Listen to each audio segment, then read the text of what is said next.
কাকু, তরুণ সেনের গল্পগুলো কিন্তু ফাটাফাটি জমে উঠেছে। হ্যাঁ। আরেকটা বলো না। হ্যাঁ, আরেকবার তরুণ সেন বলল যে আমি তো নার্সিংহোমে যাই কলকাতায়, ওখানটায়।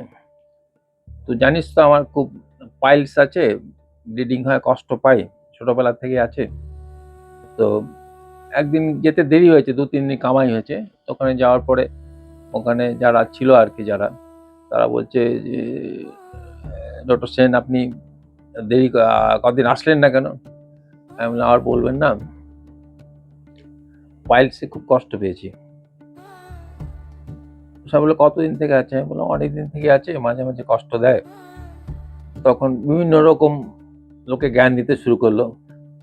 একজন বলল শুনুন, আপনি অপারেশন করিয়ে নেন, এইভাবে কমবে না, কোনো ওষুধপত্র খেয়ে লাভ নেই কিছু, অপারেশন করিয়ে নেন, তাহলে ভালো থাকবেন।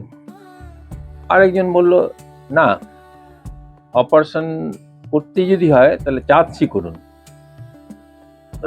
আমার জামাইবাবু করেছে চাঁদসি, মানে চাঁদসি একটা অপারেশন হয়, ওই পাইলসের ওগুলোকে ঘোড়ার ওই লেজের যে চুলগুলো দিয়ে বেঁধে দেয়, বেঁধে দিয়ে কিসব করে, মানে কবিরাজি টাইপের অর্ধেক আর কি। অনেকে করায় কিন্তু এগুলো অপারেশন, চাঁদসি করান। একজন বললো না চাঁদসি না, আপনি ওষুধেই থাকুন, ওই হিমালয়ান ড্রাগসের পাইলেক্স বলে ট্যাবলেটটা আছে না, ওটা 2 করে 2 বার খান, 1 মাস খেলে কমে যাবে। আরেকজন এক এক রকম বললো। একজন বললো হোমিওপ্যাথি খান, আমি হোমিওপ্যাথি খুব উপকার পেয়েছি। তখন ওখানকার যে মেট্রন, মানে সিস্টার ইনচার্জ, মানে গম্ভীর প্রকৃতির এবং মানে ভারী, কি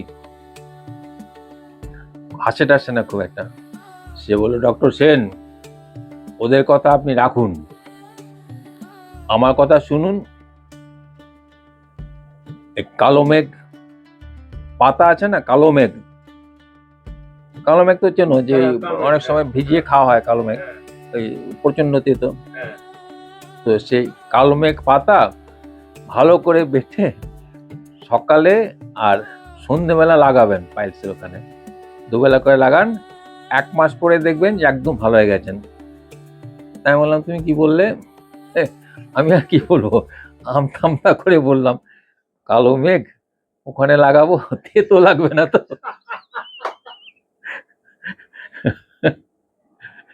এই গেল একটা গল্প।